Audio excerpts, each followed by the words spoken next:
अस्सलाम वालेकुम। तो आज का लेक्चर ना हम स्टार्ट कर लेते हैं। आज फाइनली हमने डीप लर्निंग को ना पढ़ रहे होंगे। अब हमने पिछले आई गेस 1 डेढ़ हफ्ते से यही पढ़ रहे थे मशीन लर्निंग के बारे में। हमने मशीन लर्निंग को इन डेप्थ कवर किया। ठीक है। मशीन लर्निंग को देखा कि what actually is machine learning. हमने देखा इसके अंदर मशीन लर्निंग की दो टाइप्स थी। दो टाइप्स हमने कवर किए हैं, सुपरवाइज्ड, ठीक है, और अनसुपरवाइज्ड। हमने ये दो types of the machine learning cover कर चुके हैं अभी अभी तक।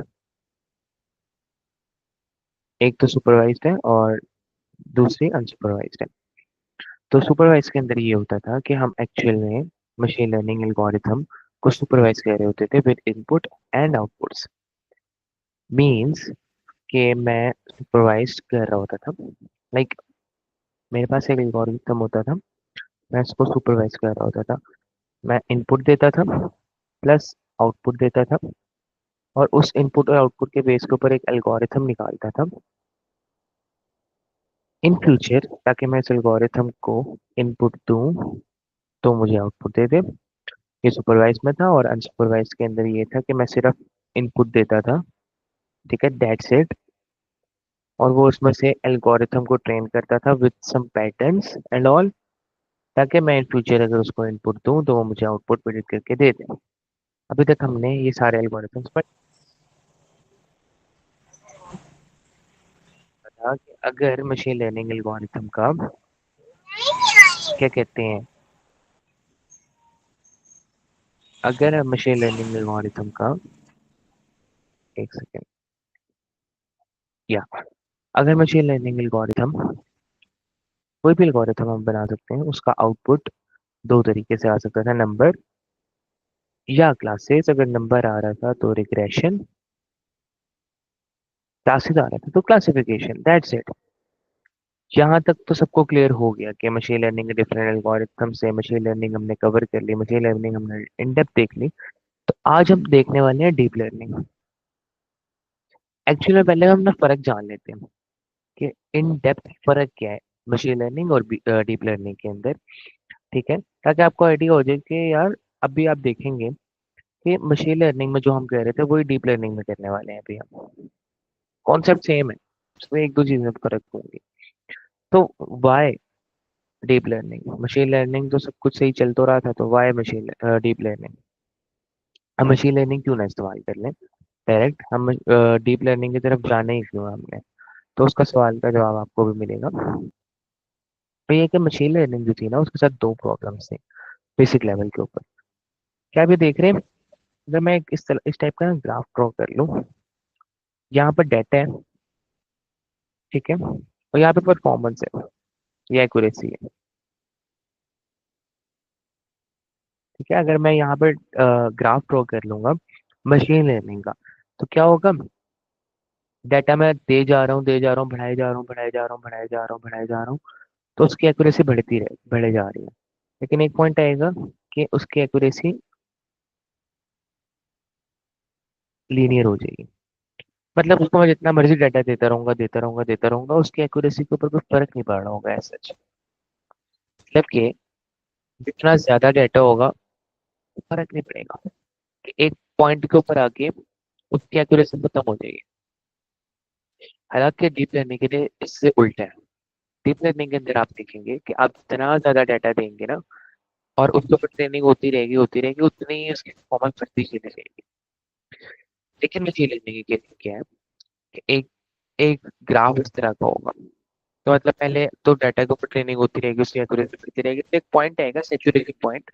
उसके बाद वो डाटा के ऊपर ऐसे एक्यूरेसी अपनी मेंटेन नहीं कर रहा होगा, जितनी एक्यूरेसी है उतनी ही रहेगी। ठीक है, यहाँ तक आपको कोई कंफ्यूजन हो तो बताएं।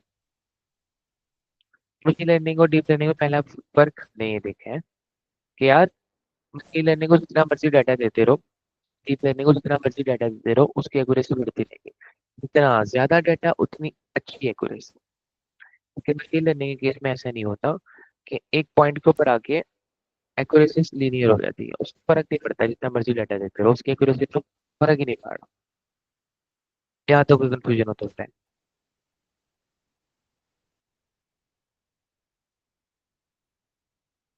यहाँ तो कोई कंफ्यूजन हो तो बताएं। और दूसरा हमने ये देखा था ये दोबारा रिपीट इतने इन डेप्थ करने की जरूरत नहीं है कि हार्डवेयर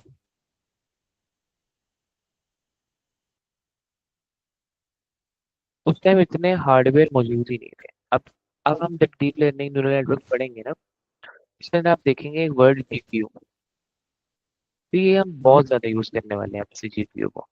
अगर किसी के पास नहीं भी है, इट्स ओके, हम कोलैब का T4 जीपीयू को इस्तेमाल कर सकते हैं। लेकिन अगर किसी के पास है तो इट वुड बी रिकमेंडेड कि आपको मॉडल ट्रेन करने में आसानी होगी इन द लॉन्गर रन। तो जीपीयू क्या करते हैं, जीपीयू के ऊपर एक खास तरह की ना आपकी एरेज ट्रेन होने के काबिल होती हैं, टेंसर्स कहते हैं उसको, हम आगे पढ़ेंगे इसको। तो डीप लर्निंग के अंदर आपका जीपीयू का इस्तेमाल होता है। जितना ज्यादा एफिशिएंट सिस्टम होगा, जितना ज्यादा एफिशिएंट आपके पास हार्डवेयर होगा, उतनी बेहतर तरीके से आपकी मॉडल को ट्रेन किया जाएगा। तो उस टाइम तक जब मशीन लर्निंग का केस था, मशीन लर्निंग के अंदर तो आम तरह के हार्डवेयर चल जाते हैं। लेकिन डीप लर्निंग आपसे क्या डिमांड करते हैं, डीप लर्निंग आपसे कहते हैं कि मुझे एक स्पेशल तरह का हार्डवेयर चाहिए ताकि मैं एफिशिएंटली ट्रेन हो सकूं। कोई कंफ्यूजन हो मशीन लर्निंग और डीप लर्निंग के अंदर? कंफ्यूजन है तो पीछे,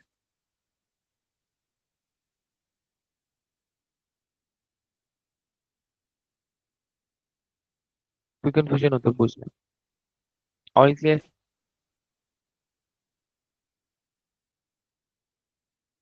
अब डीप लर्निंग जो थी ना, उसके अंदर एक कॉन्सेप्ट यूज होते हैं, न्यूरल नेटवर्क्स। बैक देन जब मैं न्यूरल नेटवर्क सीख रहा था तो मुझे बड़ा ही डरावना सा कॉन्सेप्ट लगा था। मैं इसको जितना आसान कर सकता हूँ इसको आसान करने की कोशिश करूंगा आप सबके लिए। तो न्यूरल नेटवर्क एक्चुअली में होता क्या है, ठीक है? न्यूरल नेटवर्क का कॉन्सेप्ट आया था इंसान के दिमाग से। हमने देखा एआई के अंदर, एआई के अंदर हम इंसानी पैटर्न्स को,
सॉरी इंटरनेट कनेक्शन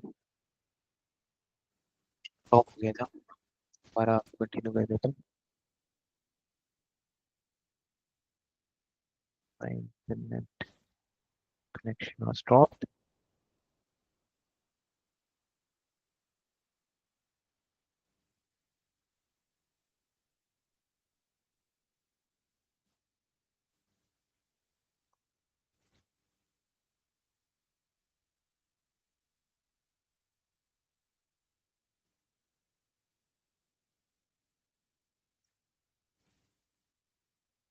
जी, स्क्रीन शेयर नहीं हो रही होगी, मेरा इंटरनेट कनेक्शन ऑफ हो गया। मैं रीजन करता हूँ उसको।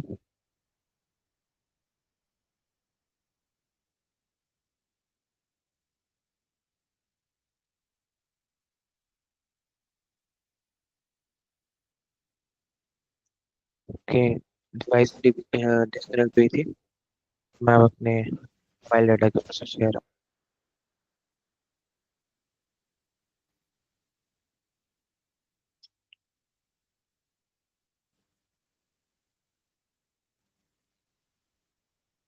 खैर, इन शॉर्ट आज हम न्यूरल नेटवर्क को इन डेप्थ पढ़ने की कोशिश करेंगे और जितने आसान तरीके से मैं समझा पाऊंगा आप लोगों को समझाने की कोशिश करूँगा कि एक्चुअल में न्यूरल नेटवर्क होती क्या चीज़ है, ठीक है? बैक देन जब न्यूरल नेटवर्क कॉन्सेप्ट आया था, तो यही कॉन्सेप्ट था कि ह्यूमन दिमाग को सोचते हुए, ह्यूमन दिमाग को देखते हुए इसको प्रेडिक्ट करने के काबिल बनाया जाए, ठीक है? ह्यूमन दिमाग जैसा वर्क करता है, उसको ही कंप्यूटर पैटर्न के अंदर देखा जाए।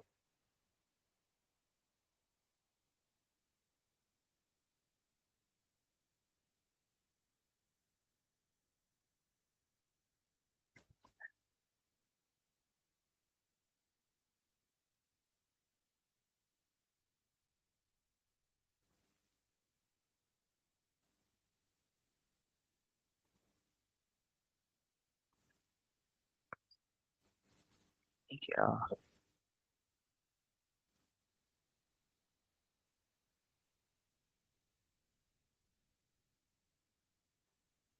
अगेन अब मेरी स्क्रीन।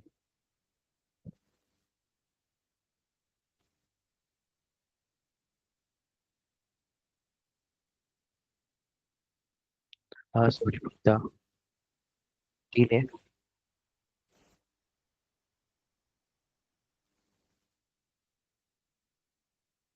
ठीक है। तो हमारे क्या अब मेरी विजिबल है स्क्रीन, काइंडली चेक कर दीजिए।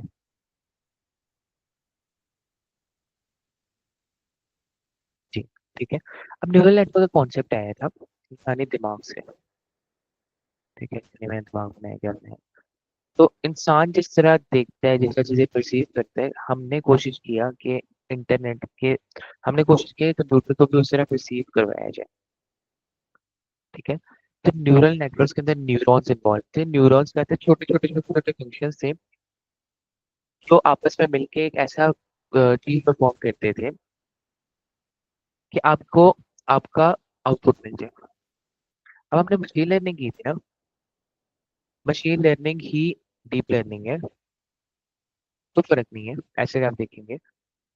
पर मशीन लर्निंग के अंदर हम न्यूरल नेटवर्क इस्तेमाल नहीं करते एज सच, या करते भी हैं तो बिल्कुल बेसिक लेवल की करते हैं।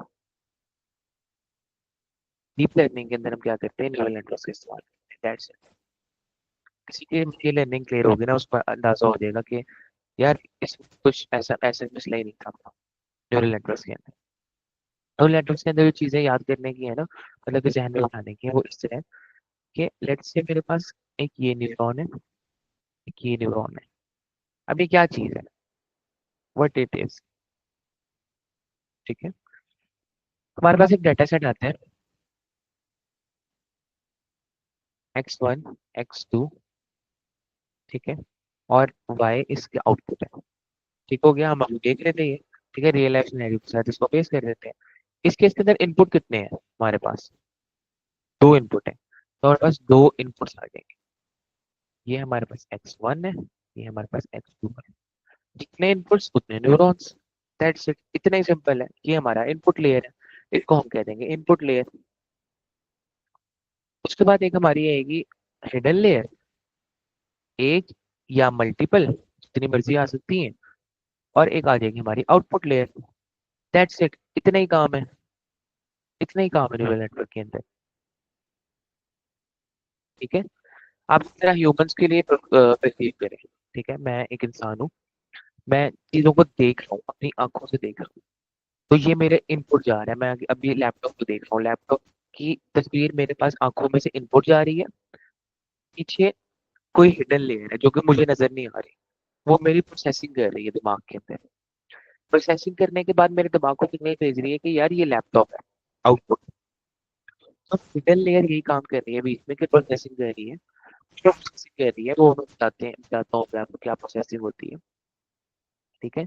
ये हिडन लेयर है, कोई प्रोसेसिंग कर रही है। किस तरह करते हैं प्रोसेसिंग, वो हम अभी देखते हैं।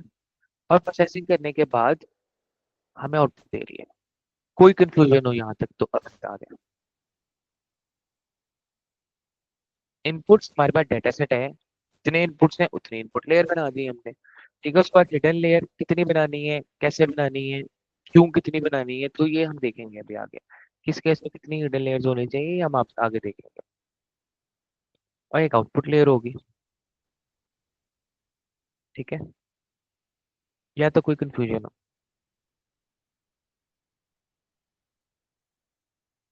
बाकी भी बता दें। ठीक है, बेस्ट हो गया। आप न्यूरल नेटवर्क को थोड़ा क्लियर करके इन डेप्थ पढ़ लेते हैं कि मैंने जो अभी बोला है इसका मतलब क्या है। मेरे पास है एक इनपुट लेयर, लेट्स से मेरे पास दो इनपुट्स हैं। ठीक है, मैं इसके ऊपर एक हिडन लेयर लगा रहा हूँ, की हिडन लेयर लगा रहा हूँ, एक हिडन लेयर लगा रहा हूँ अभी। और ये मेरे पास आउटपुट है।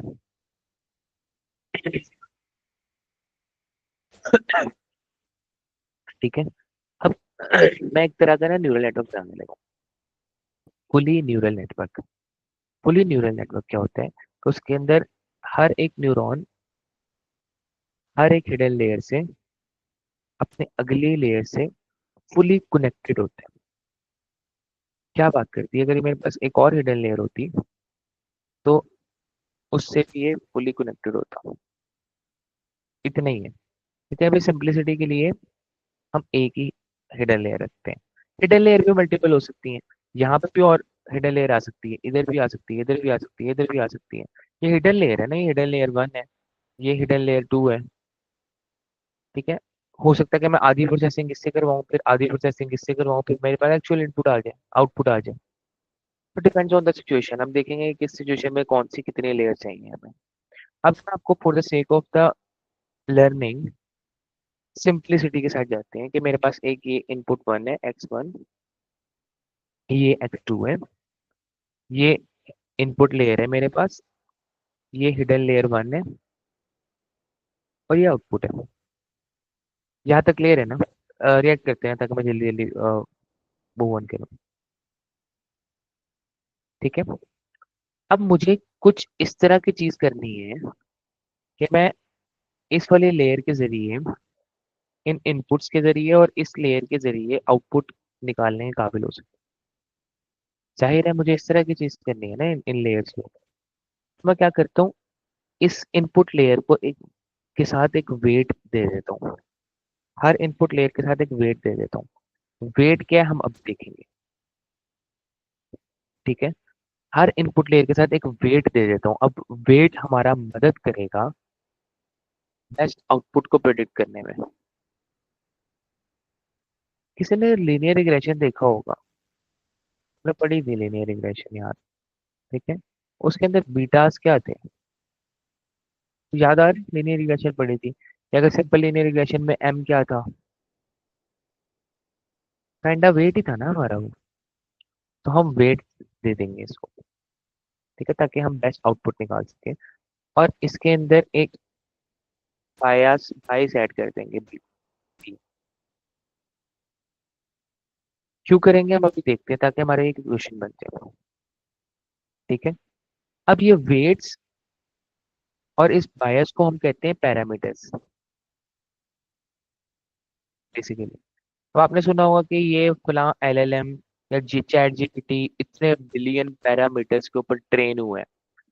तो इसका मतलब ये होता है ये पैरामीटर्स जो होते हैं ना, ये डिफाइन करते हैं कि आपका मॉडल ट्रेन कैसे होगा। आपके मॉडल को ट्रेन करने में ये पैरामीटर्स मदद करते हैं। जाहिर सी बात है ना, इनपुट तो हमारे पास है पहले ही, हिडन लेयर होगी, आउटपुट होगी। तो ये पैरामीटर्स हमने दे दिए हर इनपुट के साथ। ठीक है, W1 x1, W2 x2। ठीक है, हर इनपुट के साथ एक वेट दे दिया मैंने। वेट आपका क्या करेगा, वेट आपका आपको इस काबिल बनाएगा कि मैं दी बेस्ट आउटपुट प्रेडिक्ट करके देता हूँ आपको। यहाँ तक कोई कंफ्यूजन हो तो बताएं, मैं रिपीट कर देता हूँ अगर आपको समझ नहीं आई तो।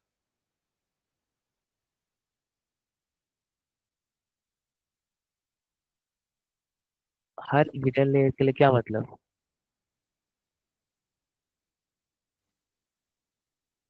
फॉर एग्जाम्पल अगर मल्टीपल, नहीं नहीं वेट तो सेम होंगे ना। वेट एक उसके लिए होते हैं, लाइक इनपुट से कॉरेस्पॉन्ड कर रहे होते हैं वेट।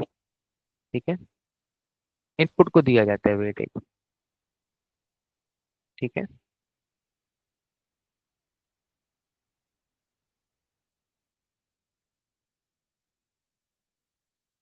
लेट्स से मैं आपको क्लियर करके दिखा देता हूँ। अगर मेरे पास दो इनपुट्स हैं, दो हिडन लेयर्स हैं,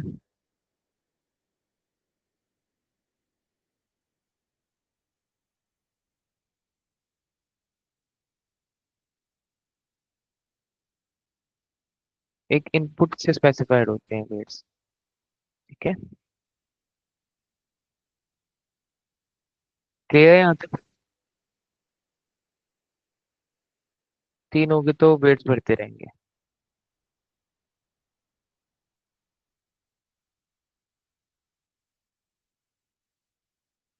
अब हमारे पास वेट्स आ गए। वेट्स हम क्यों देते हैं? ताकि हमारे पास हमें पता लग जाए कि हमने वेट अगर इसको देना है तो हम कैलकुलेट किस तरह कर सकें। ठीक है, कैलकुलेशन में हमारे बड़े काम आएंगी ये चीजें। अब हमें कैलकुलेट क्यों करना है? हमने कैलकुलेट इसलिए करना है ताकि हम बेस्ट, दी बेस्ट अपने आउटपुट तक पहुंच जाए। और दी बेस्ट अपने आउटपुट तक किस तरह पहुंच सकते हैं हम? दी बेस्ट आउटपुट तक इसलिए पहुंच सकते हैं ताकि हमारे पास वेट की दी बेस्ट वैल्यूज आ जाए। हमारे पास एक तो वेट की दी बेस्ट वैल्यूज आ गई, तो हमारे हमारे पास बाइस की दी बेस्ट वैल्यूज आ गई, तो हमें पता लग जाएगा कि यार हाँ ठीक है, हम अपने उस तक बेहतरीन तरीके से पहुंच चुके हैं। जहाँ तक क्लियर है ना? अब हम इसको एक स्टेप फॉरवर्ड जाते हैं कि हम हिडन लेयर को देखते हैं कि हिडन लेयर क्या चीज होती है। इसके अंदर दो स्टेप्स होते हैं, स्टेप वन, स्टेप टू। ठीक है, स्टेप वन और स्टेप टू क्या करेगा? स्टेप वन के ऊपर एक चीज कैलकुलेट होगी जी, और स्टेप टू के ऊपर एक चीज कैलकुलेट होगी ए, हर किसी के लिए। तो मैंने क्या बोल दिया, मैं इसको जस्टिफाई करता हूँ कि मैंने बोला क्या है अभी। स्टेप टू के लिए मैंने क्या कि एक हर एक हिडन लेयर जो होगी उसके दो चीजें उसमें हो रही होंगी। वो दो चीजें क्या हो रही होंगी कि एक एक स्टेप के अंदर जी कैलकुलेट हो रहा होगा और एक स्टेप के अंदर ए कैलकुलेट हो रहा होगा।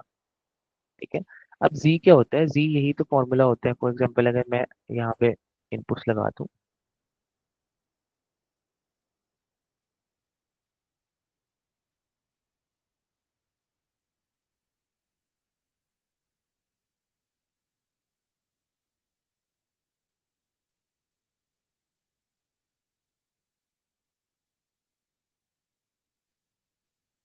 अब मुझे बताएं कि फॉर्मूला से आपको कुछ चीज याद आ रही है? फॉर्मूला से आपको कुछ चीज याद आ रही है?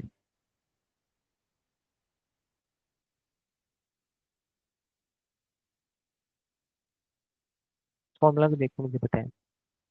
लाइन की इक्वेशन, दैट्स इट। ठीक है, सारी चीजें आपकी आपकी सारी चीजें आपस में मिलती जा रही हैं, आपको पता लग रहा होगा। ठीक है, आपकी सारी चीजें आपस में मिल रही हैं मशीन लर्निंग में जो आपने की थी। Give me a second.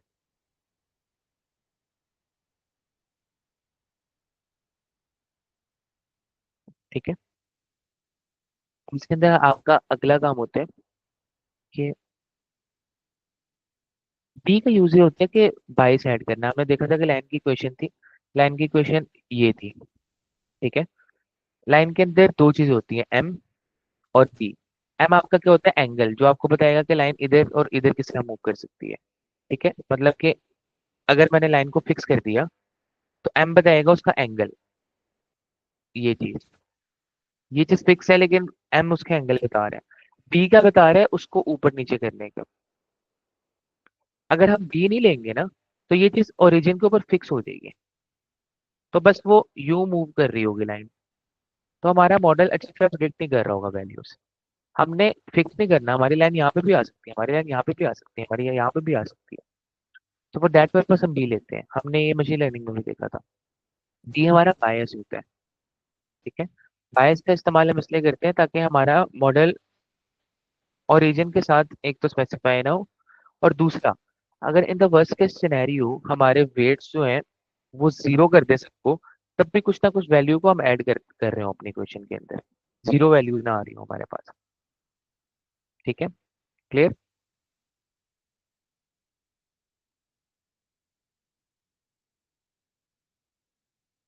अब बस लाइन की क्वेश्चन आ गई। अब इसको कहते हैं कि पहले हमने जी कैलकुलेट करना होता है, फिर उसके ऊपर एक एक्टिवेशन फंक्शन लगाना होता है। एक्टिवेशन फंक्शन क्या होता है? एक्टिवेशन फंक्शन हमारा क्या करता है? चीजों को नॉर्मलाइज करता है और प्रिडिक्शन में हमारी मदद करता है। डिफरेंट तरह के एक्टिवेशन फंक्शन होते हैं, रिल्यू, सिग्मॉइड, ठीक है, leaky ReLU, and so on and so on and so on. ठीक है, 10H होता है एक। किस सिचुएशन के ऊपर क्या यूज करना है हम ये आगे इसको देखेंगे, कि मेरे पास एक सिचुएशन आ गई है, मैं सिग्मॉइड यूज कर रहा हूँ। एक्टिवेशन फंक्शन शुरू से लेके इसको दोबारा आसान अल्फाज में समझाने की कोशिश करता हूँ। मेरे पास इनपुट लेयर आ गई,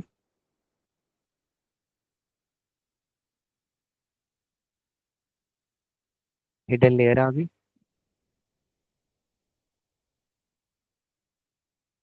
ठीक है, hidden layer one, input layer, ये आउटपुट आ गया मेरे पास। ठीक है, इस पे मैंने सबसे पहले क्या किया, हिडन लेयर के ऊपर जी कैलकुलेट करना है, फिर देन एक्टिवेशन लगाना है उसके ऊपर। तो जी का वैल्यू क्या होती है कि अपने पिछले लेयर्स को ऐड कर दो सब कुछ। इसका हमारे पास क्या आ रही है, x1 w1 plus x2 w2 plus B. और सिंप्लीफाइड फॉर्म में हम इस तरह सिग्मा नोटेशन में लिख सकते हैं, i is equal to 1 to n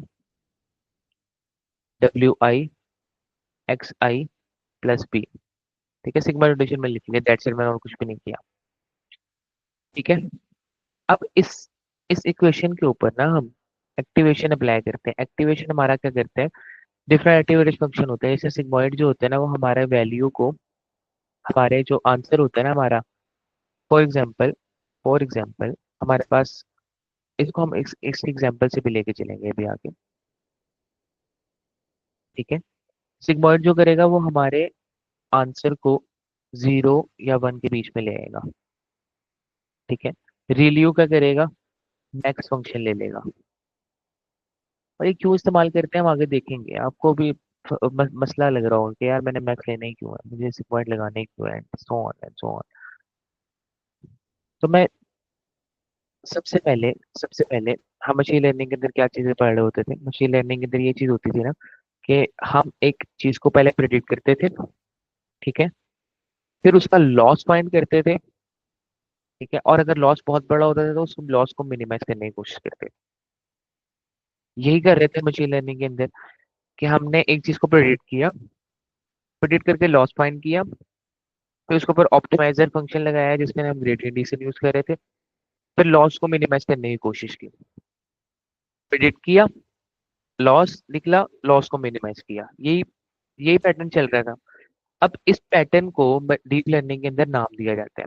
जब आप प्रिडिक्ट कर रहे होते हैं ना, तो उसको कहते हैं फॉरवर्ड प्रोपगेशन। आप पहले एक चीज प्रिडिक्ट करते हैं फॉरवर्ड। ठीक है, फिर उसका लॉस कैलकुलेट करते हैं।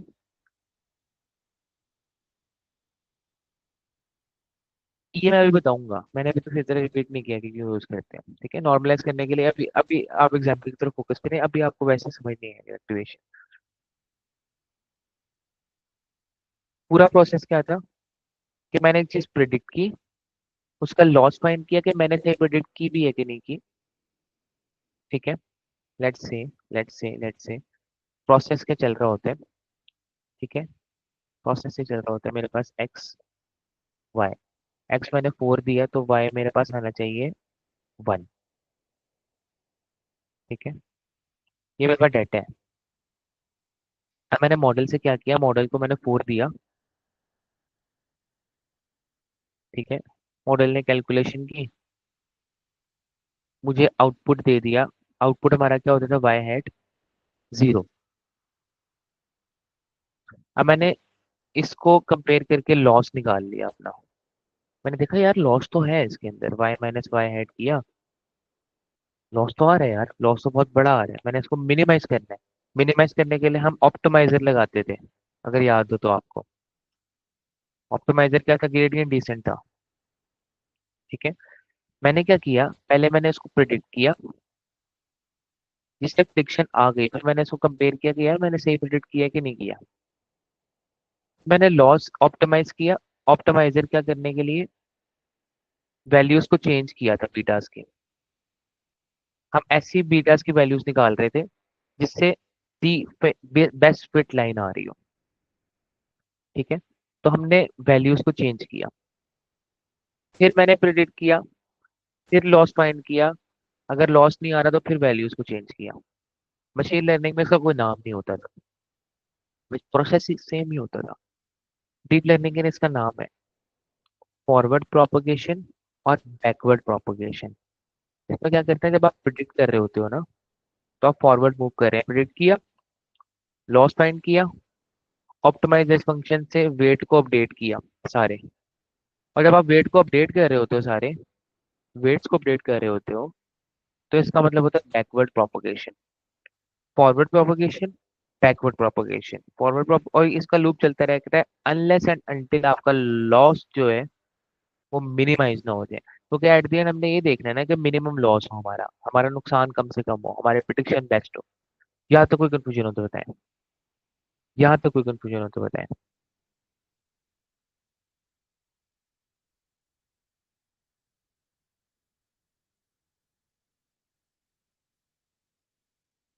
कोई कंफ्यूजन हो तो बताएं।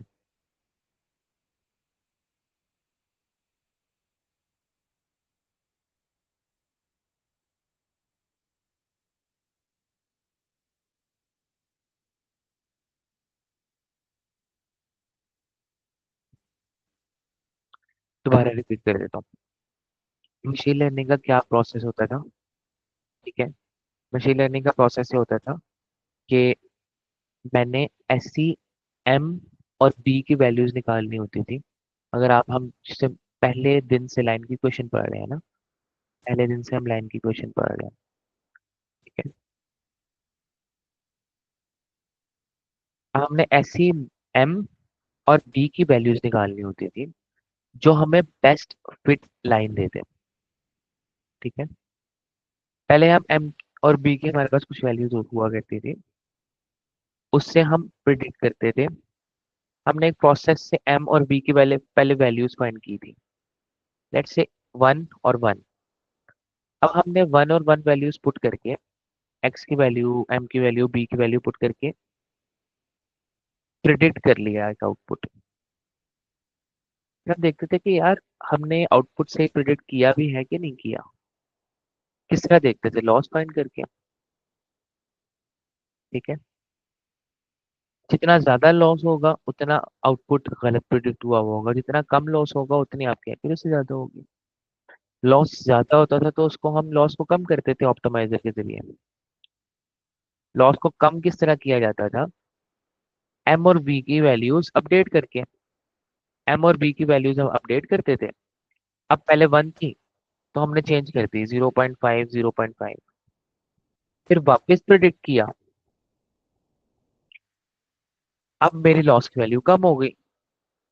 कम हो गई, फिर मैंने एम और बी की वैल्यू चेंज की। फिर मैंने प्रिडिक्ट किया, फिर और कम हुई, फिर मैंने एम और बी की वैल्यूज अपडेट की। फिर मैंने प्रिडिक्ट किया। तब तक करता रहा जब तक लॉस की वैल्यूज कम ना हो जाए। फॉरवर्ड प्रोपगेशन क्या कहते हैं? मैं एम और बी की वैल्यूज फाइंड कर रहा हूँ। एम और बी की वैल्यूज मेरे पास जब फाइंड हो जाती है, फिर मैं उसको प्रिडिक्ट करता हूँ, लॉस चेक करता हूँ। अगर तो लॉस ज्यादा है तो मैं बैकवर्ड प्रोपगेशन के साथ क्या कर रहा हूँ, उसकी वैल्यूज को अपडेट कर रहा हूँ। ठीक है, उसकी वैल्यूज को अपडेट क्यों कर रहा हूँ? ताकि मेरे पास ऐसी वैल्यूज मेरे पास फाइंड हो जाएं, ऐसी वैल्यूज मुझे मिल जाएं एट द एंड, जो कि मेरी बेस्ट फिट लाइन बना के दे रही हो।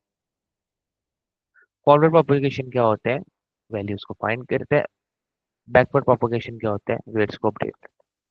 इन दैट केस वेट्स हमारे पास क्या थे, पैरामीटर्स हमारे पास क्या थे? एम और बी। लेकिन डीप लर्निंग के केस में हमारे पैरामीटर्स W1, W2 इस तरह करके हो रहे होंगे। कोई कंफ्यूजन हो तो आप बताएं, फिर रिपीट कर देता हूँ अगर अभी भी समझ नहीं आई तो। बैकवर्ड प्रोपगेशन के अंदर हम वेट्स को अपडेट कर रहे होते हैं, वेट्स की वैल्यूज चेंज कर रहे होते हैं बार बार बार बार बार बार, ताकि हमें बेस्ट वैल्यूज मिल जाए, ऐसी वैल्यूज मिल जाए जिसके ऊपर लॉस कम से कम हो। ठीक है, फॉरवर्ड प्रोपगेशन के अंदर हम वैल्यूज फाइंड करके प्रिडिक्ट करते हैं। बैकवर्ड प्रोपगेशन के अंदर हम वैल्यूज चेंज करते हैं। फाइंड की, आउटपुट फाइंड किया, प्रिडिक्ट किया, नहीं सही आया तो चेंज कर दिया। आउटपुट फाइंड किया, नहीं सही आया तो चेंज कर दिया। ये प्रोसेस चलता रहेगा। कोई कंफ्यूजन हो तो बताएं।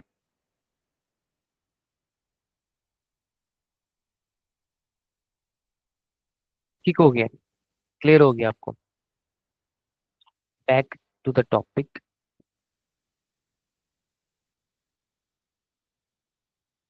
आउटपुट W1 W2, ये बाई साइड कर दिया एक मैंने। Step one, step two, step one के ऊपर मैंने जी कैलकुलेट किया, W1 X1, ठीक है। अगेन वो फॉर्मूला जो मैंने अभी लिखा था वही। जी कैलकुलेट के बाद करने के बाद मैंने एक्टिवेशन फंक्शन अप्लाई करना है। एक्टिवेशन फंक्शन अप्लाई क्या करता है, आपको एक आउटपुट देने की कोशिश करता है। आउटपुट देने की क्या कोशिश करता है कि लेट्स से अगर मैंने सिग्मॉइड अप्लाई कर दिया ना, तो वो मुझे 0 या 1 के दरमियान एक वैल्यू दे देगा। जिसमें मुझे ये फायदा होगा कि अगर 0 या से लेके 0.5 तक की वैल्यू होगी ना, तो वो मतलब कि नेगेटिव होगा, जाहिर है, नेगेटिव क्लास पे जा रही होगी। 0.5 से बड़ी और 1 तक मतलब कि पॉजिटिव क्लास से जा रही है, पॉजिटिव क्लास में जा रही है, एक क्लास में जा रही है, दूसरी क्लास में जा रही है। अब मुझे बताएं कि सिग्मॉइड ज्यादातर कहाँ यूज हो सकता है, ठीक है। आई विल बी चेकिंग कि ये वाला सवाल किसको आता है। गौर से सुने कि सिग्मॉइड में अप्लाई कर रहा हूँ, मेरे पास 0 और 1 के दरमियान वैल्यूज आ रही है। मैं 0 से लेकर 0.5 तक एक वैल्यू आ रही है, तो मैं उसको एक क्लास में डाल रहा हूँ। 0.5 से लेकर 1 तक एक वैल्यू आ रही है, उसको दूसरी क्लास में डाल रहा हूँ। अब मुझे बताएं कि ये किस केस के अंदर मैं सिग्मॉइड लगा सकता हूँ। Linear regression, logistic regression, classification, regression, किस में लगाऊंगा मैं ये सिग्मॉइड? क्लासिफिकेशन प्रॉब्लम, और स्पेसिफिकली कौन सी क्लासिफिकेशन?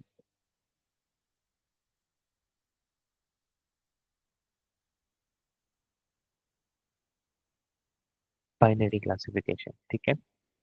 दो दो मेरे पास क्लासेस है। बेस्ट, जी बिल्कुल, क्लासिफिकेशन के अंदर, ठीक है। रिलियो हम ज्यादातर उसमें लगाते हैं,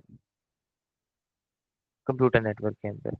कंप्यूटर नेटवर्क कह रहा हूँ, कंप्यूटर वीएन के अंदर, ठीक है। कॉन्वोल्यूशन न्यूरल नेटवर्क, आगे हम पढ़ेंगे वो वाला न्यूरल नेटवर्क भी, ठीक है। ये होता है डीप न्यूरल नेटवर्क, सारे लेयर्स हर लेयर के साथ कनेक्टेड है। अभी ये जो हमने काम किया है ना, ये जो हमने काम किया है अभी, ये जी फाइंड किया और ए फाइंड किया। ए आपको एक आउटपुट दे देगा, आउटपुट वन। इसको इसी को तो कहते हैं फॉरवर्ड प्रोपोगेशन। फॉरवर्ड प्रोपोगेशन हमने कर ली है, इसी चीज को कहते हैं फॉरवर्ड प्रोपोगेशन। डिफरेंट एक्टिवेशन है, एक रिलीव है, लीकी रिलीव है, सिग्मोइड है, 10H है, ठीक है। ये आपके फेमस फंक्शन है। आपको अंदाजा हो जाएगा खुद ही काम करके कि किस जगह पे कौन सा लगाना है। इसका अंदाजा हो गया ना कि सिग्मोइड कहाँ लग सकता है। आगे भी आपको अंदाजा हो जाएगा जब हम CNN पढ़ेंगे, ठीक है। आगे हम CNN पढ़ेंगे, आपको अंदाजा हो जाएगा कि रिलीव यहाँ पे क्यों यूज होता है और लीक की रिलीव कहाँ यूज करना है, ठीक है। रट्टे मारने की जरूरत नहीं है, रट्टे नहीं मारेंगे, खुद ही अंदाजा हो जाएगा। पता होना चाहिए कि सिग्मोइड क्या करता है, 0 या 1 के दरमियान वैल्यू देगा। That's it। अभी हमने जो ये जी और ए निकाले हैं,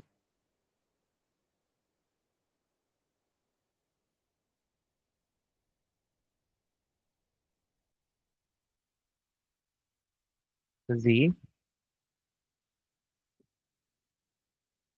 और a is equal to activation function, कोई भी एक्टिवेशन फंक्शन ऑन जी, ठीक है। इसी को हम कहते हैं फॉरवर्ड प्रोपगेशन।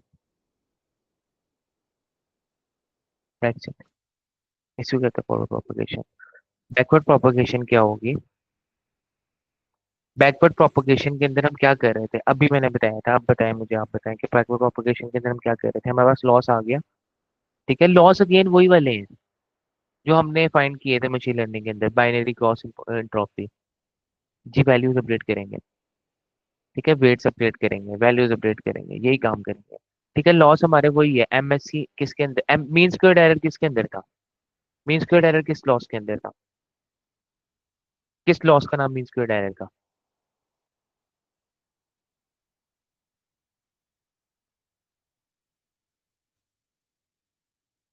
ग्रेडियंट डिसेंट में तो अप्लाई करेंगे। मीन स्क्वेयर्ड एरर किस लॉस का नाम था? ग्रेडियंट डिसेंट तो ऑप्टिमाइजर है ना। ऑप्टिमाइजर क्या होता है? लॉस को कम करता है। ऑप्टिमाइजर का काम होता है कि लॉस को कम करना। ठीक है। मीन स्क्वेयर्ड एरर हमने एक टाइप ऑफ एरर पढ़ा था, लॉस पढ़ा था। वो किसके अंदर हम लॉस था, वो किसका लॉस फंक्शन था? कौन से एल्गोरिथम का लॉस फंक्शन था? क्योंकि हमने देखा कि हर एल्गोरिथम का लॉस फंक्शन डिफरेंट होता है। Kind of regression. ठीक है। रिग्रेशन का था। बेहतरीन। रिग्रेशन में किसका था? रिग्रेशन का था। एमएससी।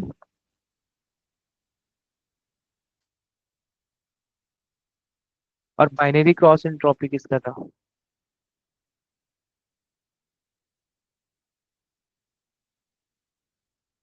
बड़े में चीजें हमने। Logistic regression. ठीक है। तो ये चीजें हमने पढ़ी थी। तो वही वाले लॉस फंक्शन हम अगेन फाइंड कर रहे होंगे। ठीक है। Forward propagation.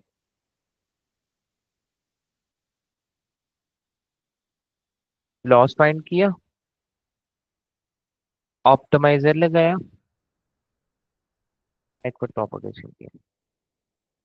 इसमें भी ऑप्टिमाइजर हम ग्रेडियंट डिसेंट ही लगा रहे हैं, मजे की बात यही है। ग्रेडियंट डिसेंट का फॉर्मूला बता दें जल्दी से।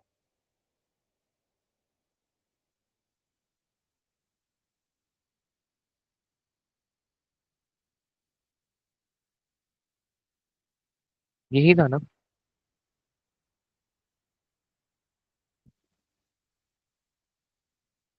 यही था ना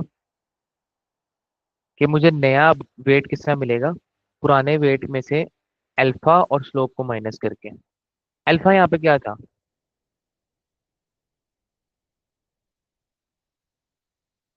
ग्रेडियंट डिसेंट किसी को याद है?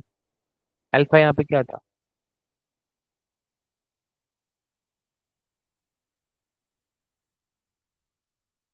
अल्फा यहाँ पे क्या था?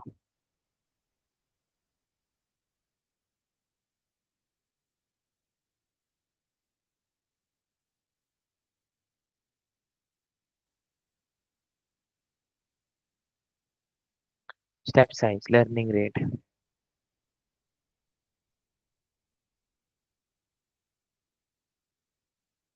ठीक है। स्लोप हमारे पास क्या थी? Derivative with respect to that point. यही करेंगे अब हम। बैकवर्ड प्रोपोगेशन थोड़ी मुश्किल बच्चों को इसलिए लगती है क्योंकि इसके अंदर डेरिवेटिव फाइंड करने पड़ते हैं। चेन रूल अगर जिसको आती है उसके लिए इजी सीन है derivative. Forward propagation, backward propagation sorry. थोड़ा कॉम्प्लेक्स करते हैं न्यूरल नेटवर्क को। लेट्स से मेरे पास ये तीन आउटपुट्स हैं। पहले मैं दो हिडन लेयर्स हैं।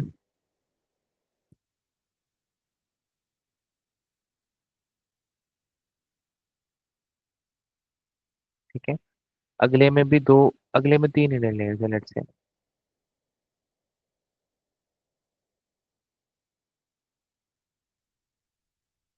ठीक है।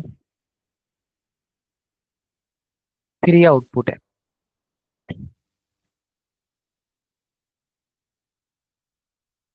बड़ा ही कॉम्प्लेक्स सा मैंने बना दिया। बहुत ही कॉम्प्लेक्स है ना, मैंने न्यूरल नेटवर्क बना दिया। ये वेट वन है। ठीक है। तो बताएं वेट वन को मैं किससे अपडेट करूंगा?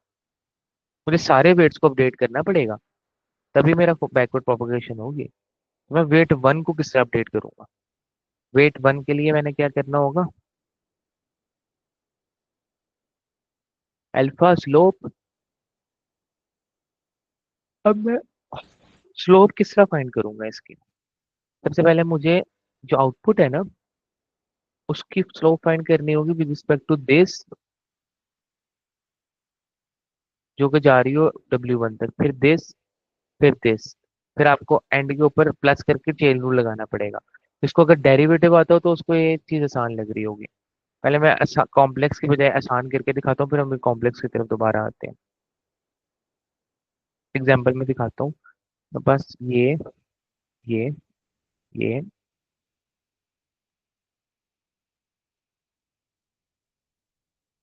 न्यूरल नेटवर्क है। W1, ठीक है। ये आउटपुट 1 है, ये आउटपुट 2 है। इसका इसका जो आउटपुट आएगा हिडन लेयर का, वो अगली हिडन लेयर के लिए इनपुट है।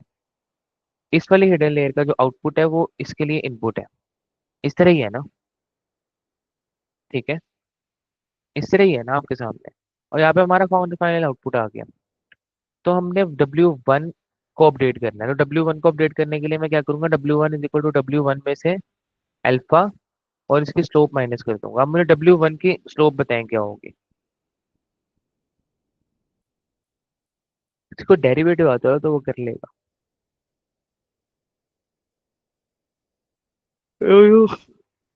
1 की मुझे स्लोप बता दें क्या।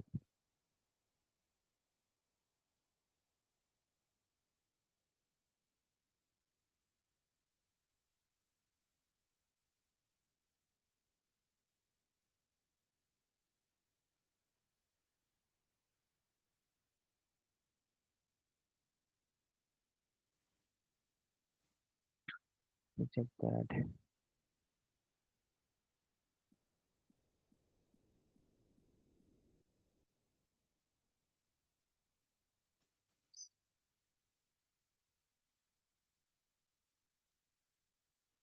W1 की क्या स्लोप हो सकती है? तो किसका कैलकुलेट करूंगा मैं स्लोप को? सोचिए जरा।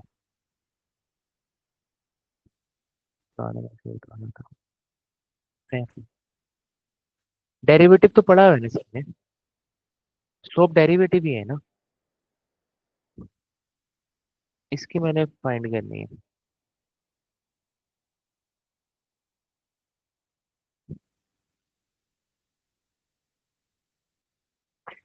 करके देखते हैं। ठीक है, इसकी स्लोप फाइंड करने के लिए derivative of W, slope find कर रहे हैं हम W1 के। ठीक है, derivative of W with respect to derivative of O2 लेंगे ना हम पहले। हम इधर इधर खड़े हुए हैं इस टाइम, बैकवर्ड प्रोपोगेशन के अंदर। अब हमने कहाँ पे जाना है? यहाँ पर। यहाँ से मैंने जाना है इधर, तो स्लो फाइंड करनी होगी तो मुझे चेन रूल अप्लाई करना पड़ेगा। अब मैं इसके ऊपर लगाऊंगा O2। ये किसके ऊपर डिपेंड कर रहा है? O1 के ऊपर कर रहा है ऑब्वियसली। ठीक है,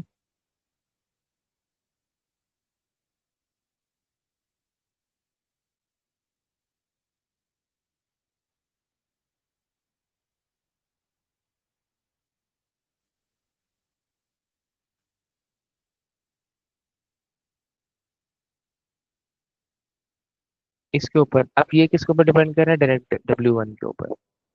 हमने इधर से यहाँ पे पहुंचना है, यहाँ पे पहुंच पहुंच के हमने W1 तक जाना है किसी तरह। हमने एंड गोल क्या करना है? W1 तक किसी तरह पहुंचना है। तो अगेन डेरिवेटिव ले लेके चेन रूल अप्लाई कर करके हमने इस तक पहुंचना है। मैथ का फॉर्मूला। आप लोगों ने डेरिवेटिव्स, मैंने आपसे कहा था कोई हफ्ता हो गया, रिवाइज कर ली अपने चेन रूल और डेरिवेटिव्स? किस किसने रिवाइज किए थे? डेरिवेटिव्स किस किसने रिवाइज किए थे? किस किसने नहीं किए बता दें।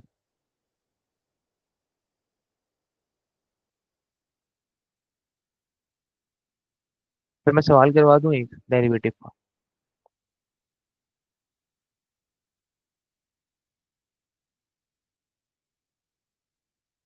ठीक है शाम, आपसे करवा लेते हैं सवाल।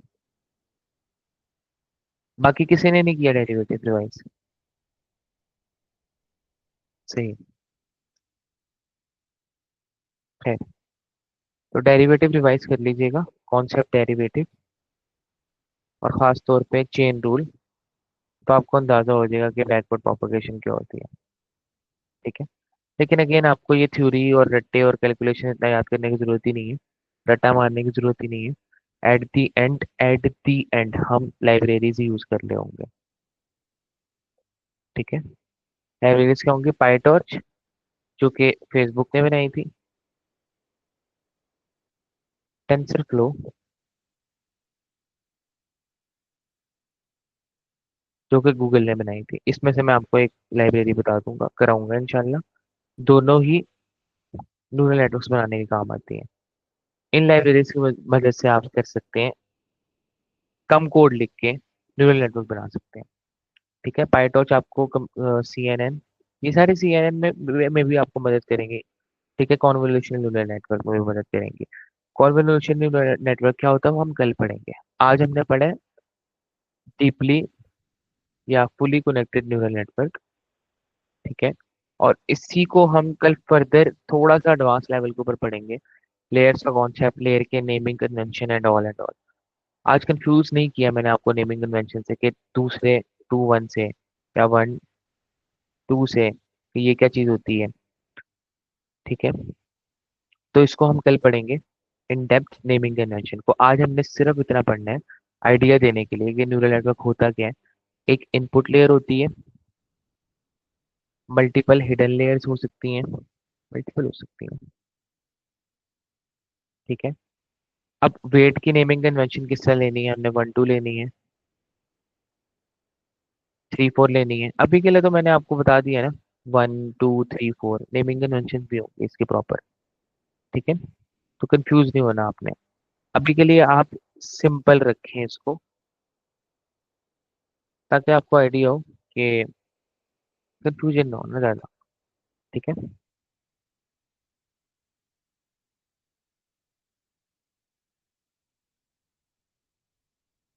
फुली कनेक्टेड न्यूरल नेटवर्क जो है, इसके अंदर मुझे एक ड्रॉबैक बताएं, खामी है इसके अंदर नजर आ रही है, और क्या प्रॉब्लम आ सकती है इन द फ्यूचर इस न्यूरल नेटवर्क के अंदर। कॉमन सेंस की बात है कि इस न्यूरल नेटवर्क के ये दी बेस्ट न्यूरल नेटवर्क है फुली कनेक्टेड, पर उसके अंदर कोई प्रॉब्लम आ सकती है। सोचिए थोड़ा सा।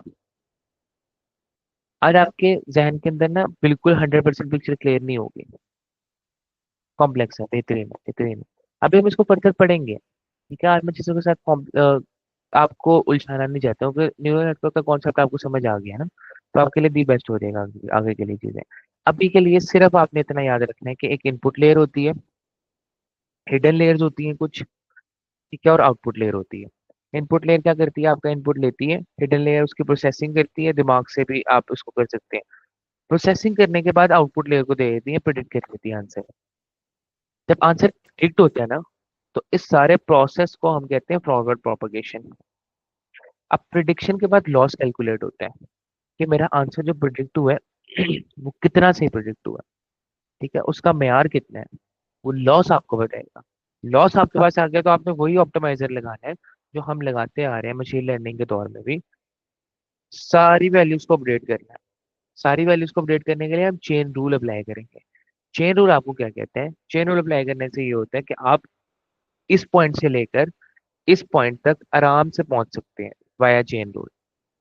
पहले इसके रिस्पेक्ट में डेरिवेटिव फाइंड किया, फिर इसके रिस्पेक्ट में किया, फिर इसके रिस्पेक्ट में किया, फिर एट द एंड इसके रिस्पेक्ट में फाइंड हो गया।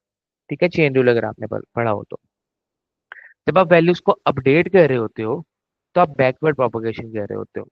प्रिडिक्ट कर रहे हैं फॉरवर्ड, अपडेट कर रहे हैं बैकवर्ड। अपडेट क्यों कर रहे हैं, ताकि वैल्यूज को चेंज करें। क्यों चेंज करें, ताकि हमारा लॉस कम से कम हो। यही है न्यूरल नेटवर्क। ठीक है, इसके अंदर खामी एक है कि कॉम्प्लेक्स है, चीजें रिपीट हो रही हैं बहुत ज्यादा। कि लेट्स से मैं आपसे कहता हूँ, मैं आपसे एक चीज कहता हूँ, इनपुट लेयर में मेरे पास 1 लाख न्यूरॉन्स हैं। हिडन लेयर में मेरे पास 1 लाख न्यूरॉन्स हैं।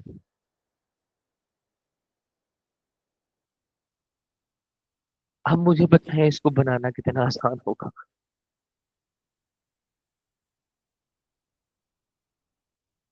सबसे पहले ये वाला अकेला न्यूरॉन जो होगा ना, ये 1 लाख न्यूरॉन्स को जाके कनेक्ट करेगा।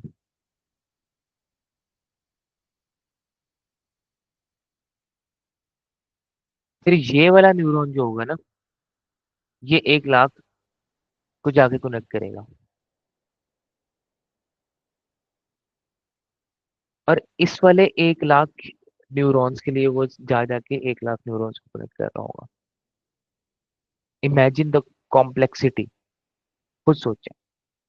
ठीक है। इससे बेहतर ऑप्शन होती है कॉन्वोल्यूशन न्यूरल नेटवर्क, जो समहाउ सारे कनेक्शन नहीं लगाता है, ठीक है, आपस में न्यूरल नेटवर्क्स के।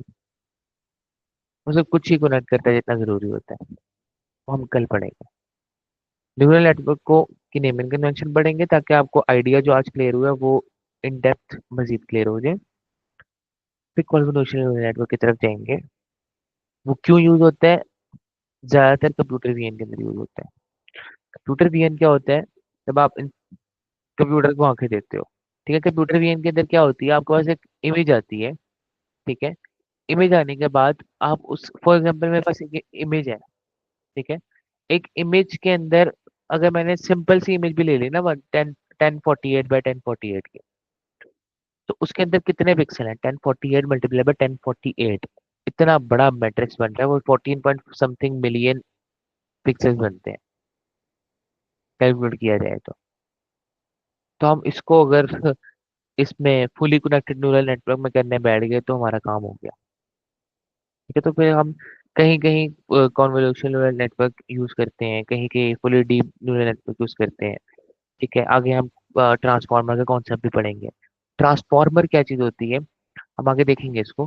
ट्रांसफार्मर आज जो आपका बेस कर रहा है ना,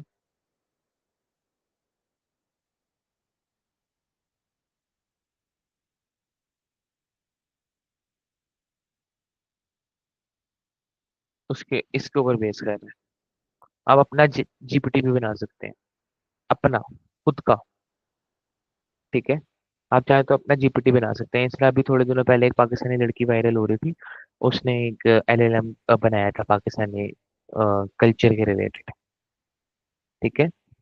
एक बिल्कुल बैकवर्ड एरिया की लड़की थी और उसने अपना एलएलएम तैयार किया था। तो आप अपना एलएलएम भी बना सकते हैं, अपना एलएलएम फिर उसको पैरामीटर्स के ऊपर ट्रेन करना पड़ेगा, बिलियंस ऑफ। अब आपको पैरामीटर्स क्लियर हो गए। अब जो बंदा कहता था कि यार ये चैट जीपीटी 16 बिलियन पैरामीटर्स के ऊपर ट्रेन हुआ है, तो पैरामीटर्स क्या होता है जल्दी से बता दें, लाइव आप बता दें पैरामीटर्स क्या होते हैं।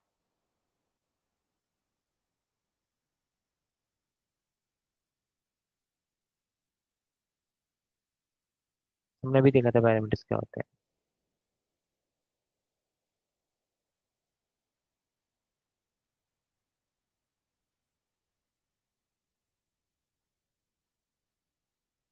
पैरामीटर्स, ठीक है, फातिमा आप बताएं। जी, फंक्शंस तो होते हैं लेकिन पैरामीटर्स मुझे एग्जैक्ट पता है क्या चीज मैंने बताई है।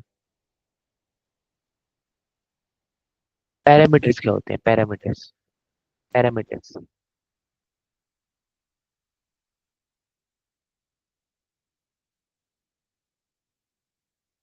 What are the parameters? Parameters, again सोचें पैरामीटर्स क्या होता है। अभी बताया मैंने आपको, पैरामीटर्स ये होते हैं,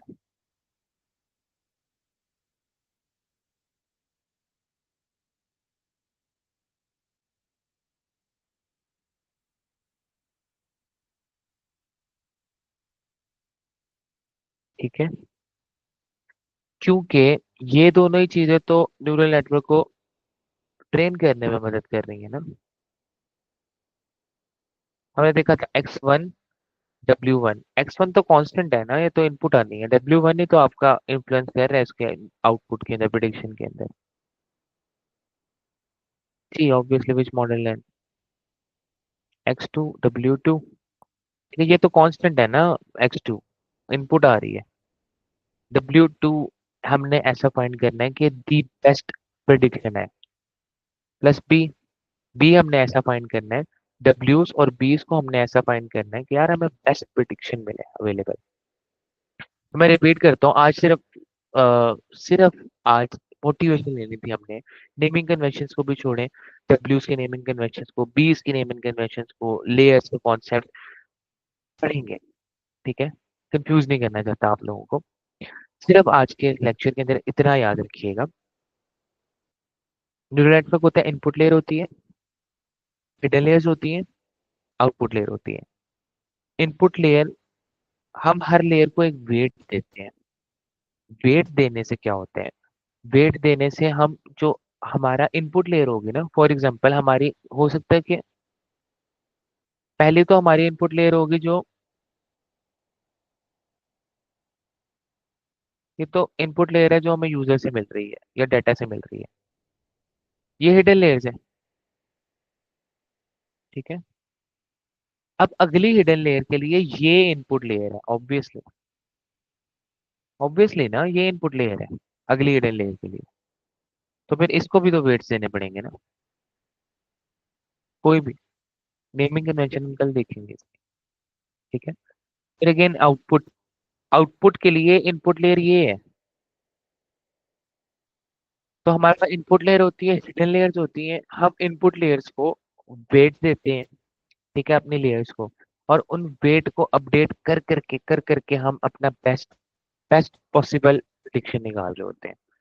जब आप प्रिडिक्ट कर रहे होते हो तो फॉरवर्ड, लॉस कंप्यूट, ऑप्टिमाइजर से वेट्स अपडेट, वेट्स अपडेट को बैकवर्ड, प्रिडिक्शन को फॉरवर्ड। कुछ समझना है तो बताएं।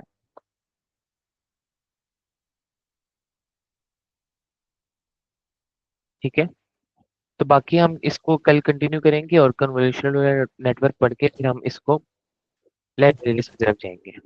ठीक है, ज्यादा क्रैमिंग नहीं करनी है हमने, क्रैमिंग ज्यादा क्या करनी ही नहीं है, प्रैक्टिकल की तरफ मूव ऑन करना है। ठीक हो गया, कोई कंफ्यूजन नहीं है आप लोगों को, तो फिर आज का लेक्चर यहीं पे स्टॉप करें।